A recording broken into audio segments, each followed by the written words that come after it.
Today I make a video about lactose-free milk, even though I don't know much about it. I don't even drink milk really either. I gave it up years ago, but this has caught my interest. It did years ago, and it's now quite a big thing. Of those three, this is the one I like the best, it's tastiest, because I want lactose-free milk to taste quite sweet.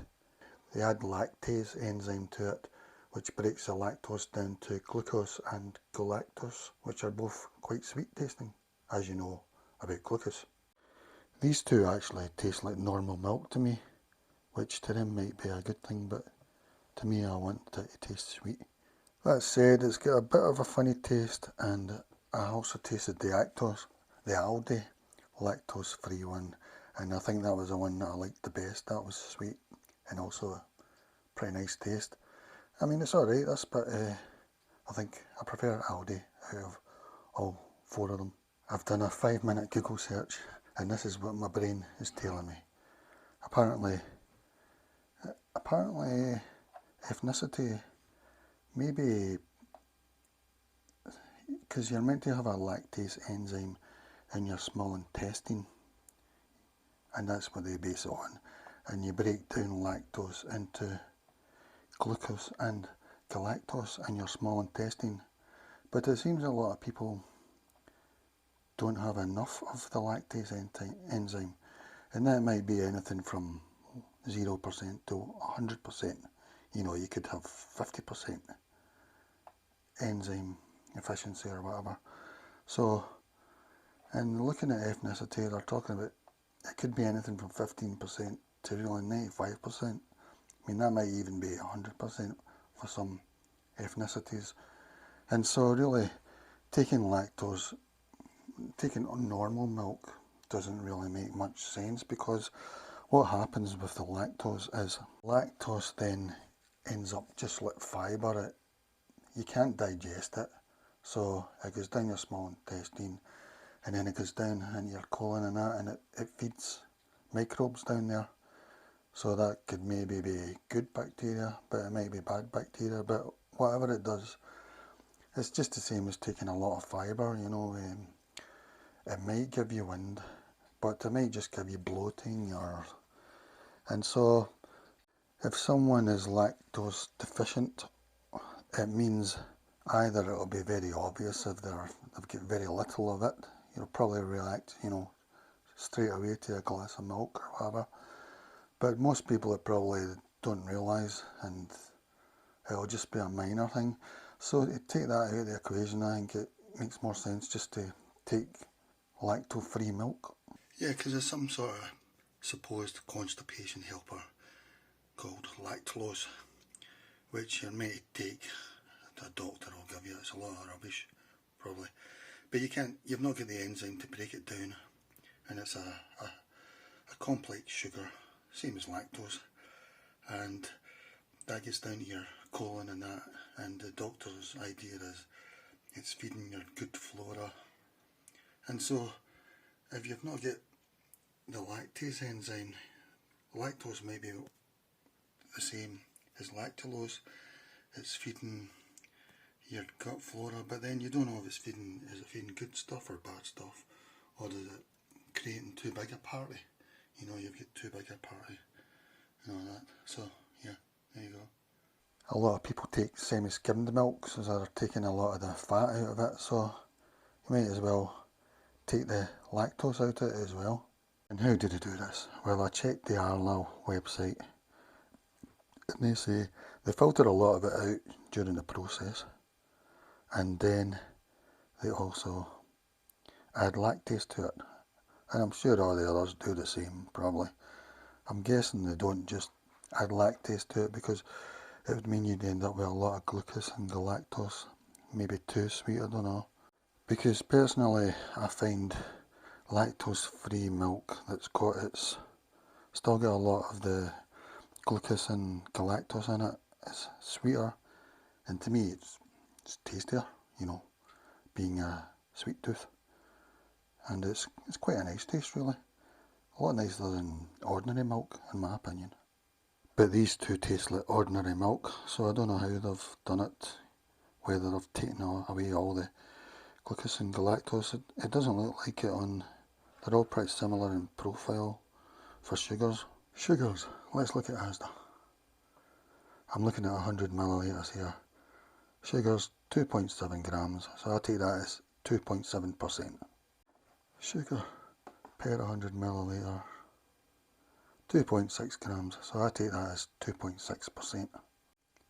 Per 100 millilitres, 3.4 grams, which is, I take as 3.4%.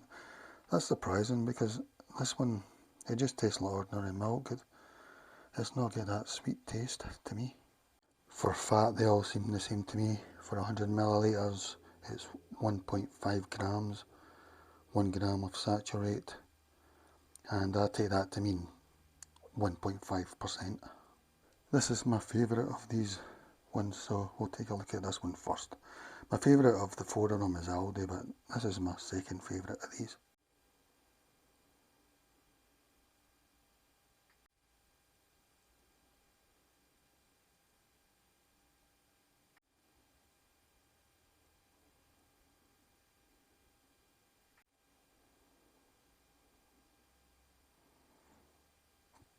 The others two taste like ordinary milk, so they haven't got the sweetness, and I can't really choose between them, so I'll just pick the Lidl one next for info.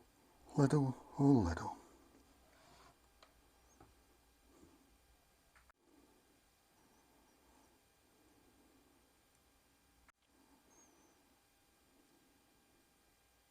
This one's organic, did I mention that?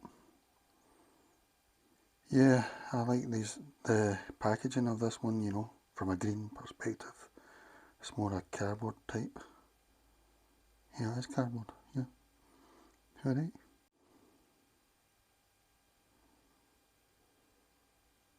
When it comes to wellness and feeling good, nobody knows you like you. So, well, that's a problem, really. We don't even know if we're lactose deficient or what, lactase or what. So if simple, nutritious, delicious goodness is your thing, then don't hold back. Slip, gulp, guzzle. Go with your gut and live with all your might. The Arla PR department.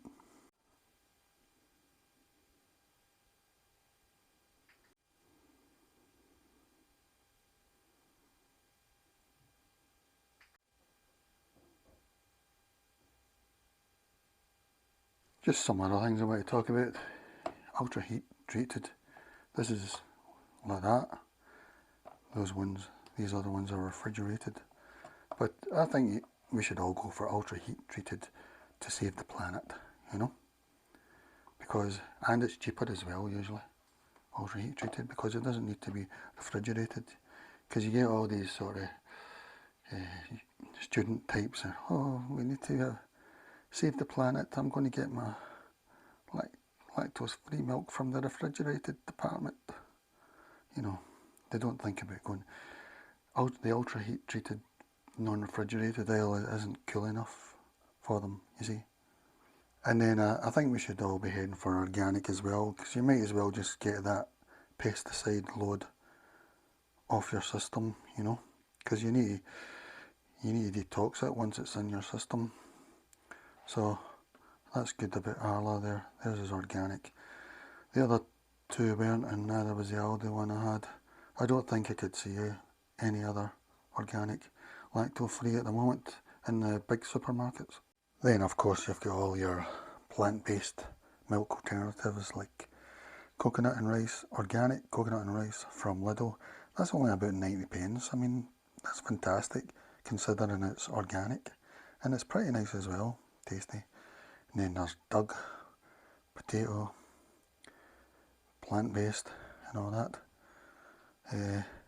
That's usually about £1.50 though. And you've got all the other ones, but who knows, I always get a funny feeling about any type of milk or milk alternative. Maybe there's a tolerance issue or something. I don't know what it is, but you know, because I don't even eat like cereal and stuff, the stuff that people put milk in. I would only really use milk as a sort of additive to something, you know, even a meal or something.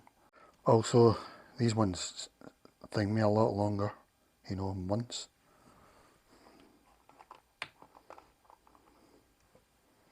Sell by date.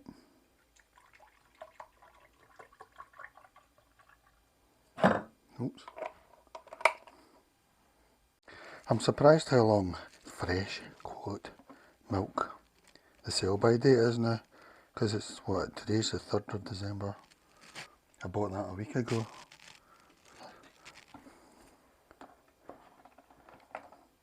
I'll pour less this time because I'll probably throw a lot of it away, you know. Is that enough? Is that enough for you? Look at that one, 26th of December, but that's not organic though, so maybe, just maybe.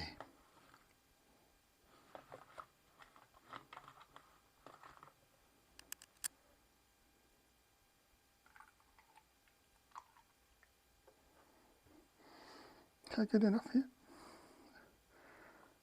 Good enough? I done another video on Doug Barista. I think I prefer the barista to this, but I still think I prefer this to milk. This one not as much as the barista, but yeah.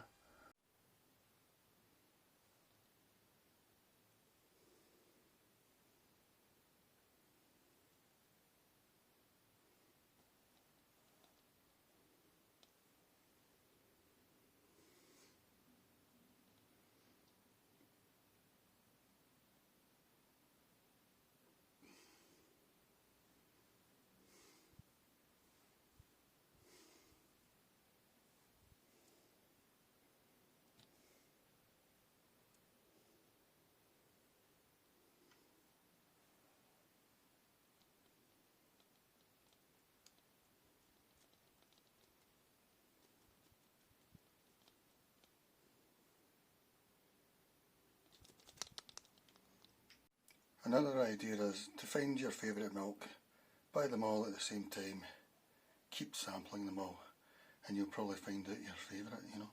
It might cost you quite a bit that one time, but then you'll know forever what one you like or whatever, you know.